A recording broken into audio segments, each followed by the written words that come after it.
Assalamualaikum warahmatullahi wabarakatuh. Perkenalkan, nama saya Giatsa Jaupalaila dengan NPM 23200111023 ingin menjelaskan hasil laporan hasil dari olah data kuesioner saya yang judulnya Pengaruh Media Pembelajaran Terhadap Hasil Belajar Mahasiswa jurusan MSDMA angkatan 2023 di Politeknik Sialan.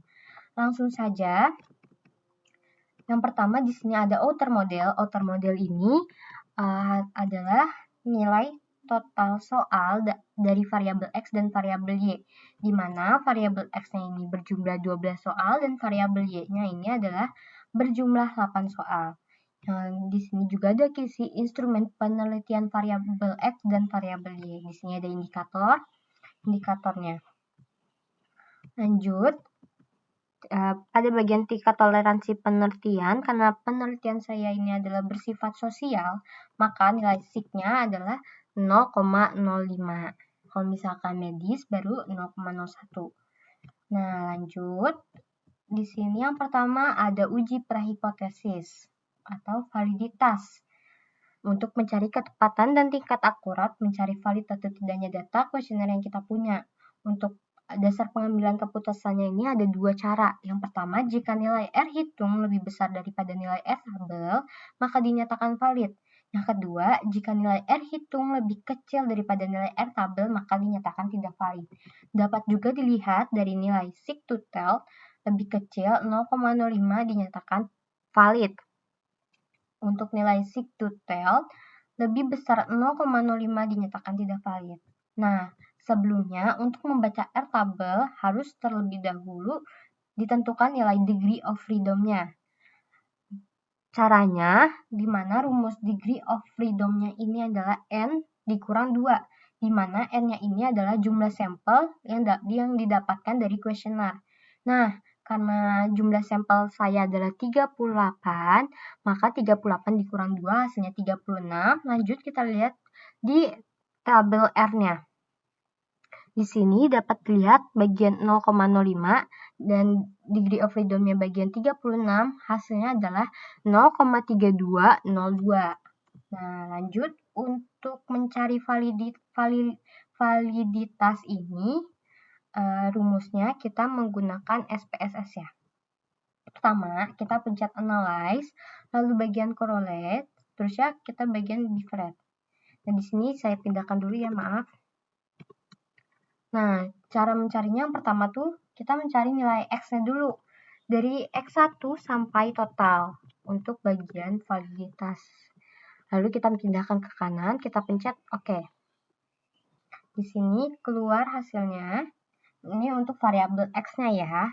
Untuk variabel Y-nya juga sama. Kita pencet analyze, bagian correlate, terus bagian different.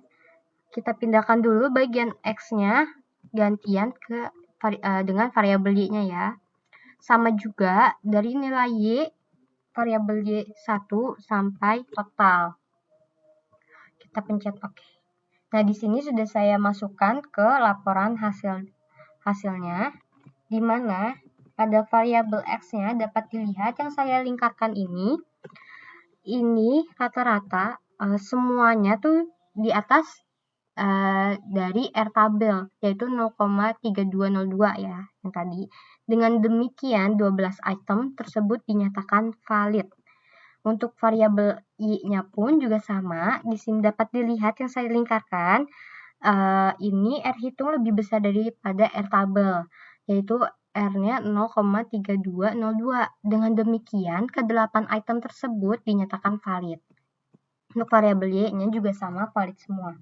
Untuk uji reliabilitas, ini sudah ada tabelnya pada alfa dan tingkat reliabilitas. Caranya mencari reliabilitas ini, kita buka SPSS-nya lagi nih. Lanjut, kita pencet analyze, lalu scale, terusnya bagian reliability analysis. Ini kita pindahkan dulu, kita cari nilai variabel X-nya terlebih dahulu ya. Untuk variabel X-nya, untuk reliable, di sini kita hanya menggunakan variabelnya saja, tidak sampai total. Kita pindahkan, kita pencet OK. Nah, lanjut untuk variabel y-nya pun juga sama. Pencet analyze, lalu pencet scale ke reliability analysis. Kita pindahkan dulu variabel x-nya, lanjut gantian dengan variabel y-nya. Sama juga, ini hanya variabelnya saja ya, tidak pakai total. Kita pencet OK. Nah, di sini di laporan hasilnya bisa dilihat ya, untuk variabel X nilai reliability-nya adalah 0,42, di mana 0,42 ini pada tabel alpha di sini 0,42 dinyatakan sangat reliable. Maka reliabilitas pada variabel X diputuskan instrumennya sangat reliable. Untuk variabel y-nya pun juga sama. Di sini nilainya 0,922. Di mana 0,922-nya ini juga sama ya, sangat reliable. Maka variabel y diputuskan bahwa instrumen sangat reliable. Nah, lanjut untuk uji normalitas. Uji normalitas ini untuk menilai apakah sebaran data tersebut berdistribusi normal ataukah tidak. Dengan syarat nilai sig, asim, pi, sig total harus lebih besar dari 0,05 untuk dinyatakan berdistribusi normal atau tidak. Nah, caranya untuk mencari uji normalitas, kita buka SPSS-nya lagi. Terus saya delete dulu ya di sini. Nah, jangan lupa pada variabel X, di sini kita pencetnya nominal, tapi untuk variabel Y-nya kita pencetnya scale.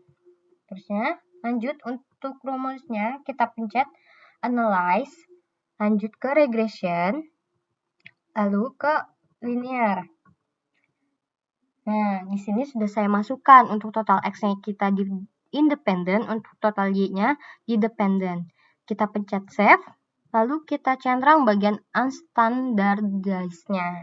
Kita centang, lalu pencet continue, kita pencet OK. Nah, di sini sudah muncul nih, tapi belum selesai. Kita pencet analyze lagi, lalu non-parametric test, ke legacy dialog, seterusnya kita pencet one sample key as. Kita masukkan saja unstandardized-nya ke kanan, terus kita pencet OK. Nah, di sini sudah muncul ya. Lanjut ke laporan hasilnya.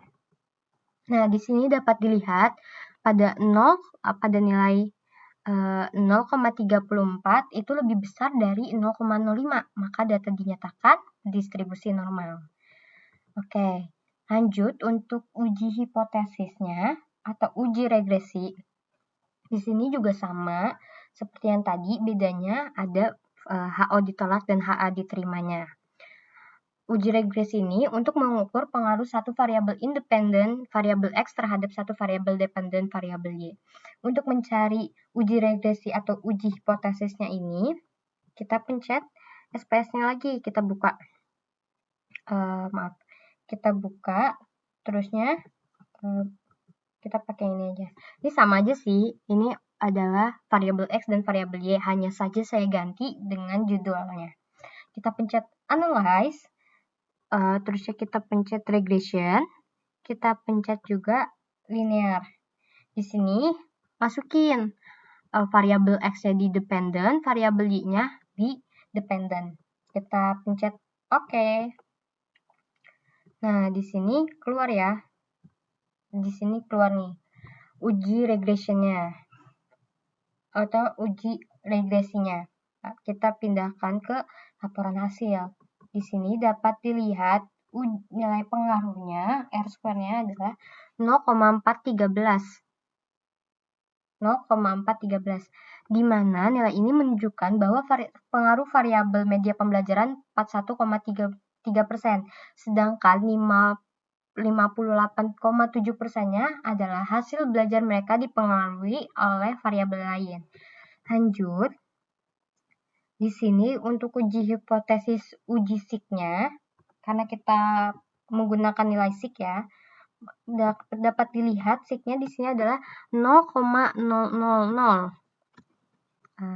Di mana Dengan demikian HO ditolak dan HA diterima. Artinya terdapat pengaruh antara variabel media pembelajaran terhadap hasil belajar mahasiswa. Lanjut, untuk uji hipotesisnya atau uji T, ini nilai T hitungnya adalah 5,030. Untuk T tabelnya, bagaimana cara mencari T tabel? Sama seperti kita mencari R tabel. Dengan degree of freedom-nya juga, di sini 36 sama 38 dikurangi 2, 36. Lalu T tabelnya ini diperoleh dari sini. Di mana di sini 0,05, terusnya degree of freedom-nya 36 ya.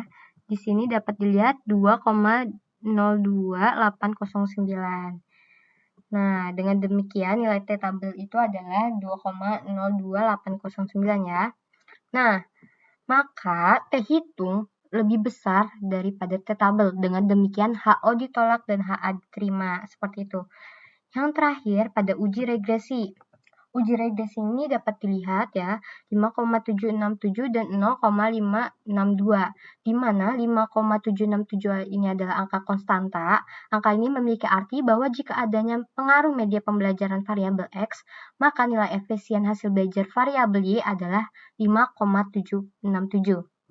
Lanjut, 56,2%-nya ini adalah angka koefisien regresi. Angka ini memiliki arti bahwa setiap perubahan naik 1% pada pengaruh media pembelajaran akan menjadi perubahan naik 56,2% pada hasil belajar.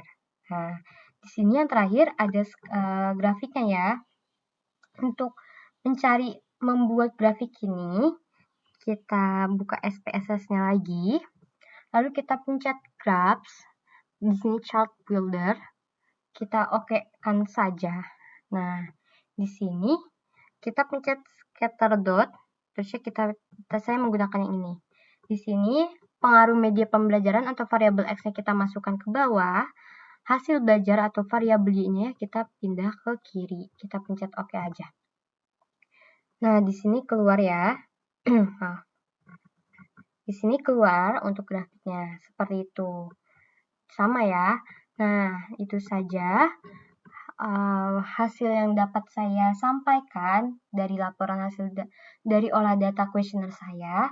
Kurang lebihnya mohon maaf. Wassalamualaikum warahmatullahi wabarakatuh.